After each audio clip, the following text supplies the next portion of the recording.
Pleasure cooker ಕನ್ನಡಗೆ ಸ್ವಾಗತ. ಇವತ್ತಿನ ವಿಡಿಯೋದಲ್ಲಿ ತುಂಬಾ ಸುಲಭವಾಗಿ ತಯಾರಿಸಬಹುದಾದಂತಹ ಒಂದು ಬೀಟ್ರೂಟ್ ಚಟ್ನಿಯ ರೆಸಿಪಿನ ನಿಮ್ಮ ಜೊತೆ ಶೇರ್ ಮಾಡ್ತಾ ಇದ್ದೀನಿ. ಬನ್ನಿ ಬೀಟ್ರೂಟ್ ಚಟ್ನಿನ ಹೇಗೆ ಮಾಡೋದು ಅಂತ ನೋಡೋಣ. ಒಂದು ಮಧ್ಯಮ ಗಾತ್ರದ ಬೀಟ್ರೂಟ್ನ ಸಿಪ್ಪೆಯನ್ನು ತೆಗೆದು ಕ್ಯೂಬ್ಸ್ ಅಲ್ಲಿ ಕಟ್ ಮಾಡ್ಕೊಳ್ಬೇಕು.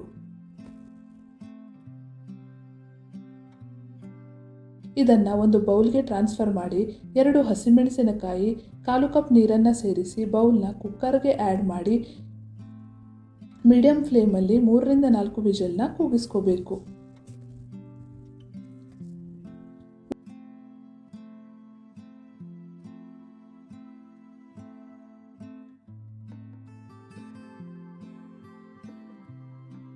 ಇದು ಪೂರ್ತಿ ತಣ್ಣಗಾದ ಮೇಲೆ ಮಿಕ್ಸರ್ ಜಾರ್ಗೆ ಆ್ಯಡ್ ಮಾಡಿ 1 ಕಪ್ ತೆಂಗಿನ ತುರಿ, ಚಿಕ್ಕ ಹುಣಸೆ ಹಣ್ಣು, 1 ಟೀ ಸ್ಪೂನ್ ಬೆಲ್ಲ ಹಾಗೂ ರುಚಿಗೆ ತಕ್ಕಷ್ಟು ಉಪ್ಪನ್ನು ಸೇರಿಸಿ ಸ್ಮೂತ್ ಪೇಸ್ಟ್ನ ರೆಡಿ ಮಾಡಿಕೊಳ್ಬೇಕು.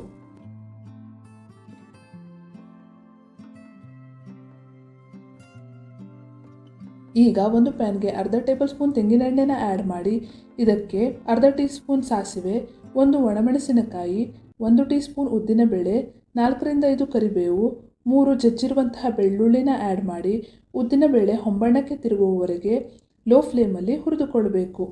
ಉದ್ದಿನಬೇಳೆ ಹೊಂಬಣ್ಣಕ್ಕೆ ತಿರುಗಿದ ನಂತರ ಇದನ್ನು ರೆಡಿ ಮಾಡಿರುವಂತಹ ಬೀಟ್ರೂಟ್ ಚಟ್ನಿಗೆ ಸೇರಿಸಿ.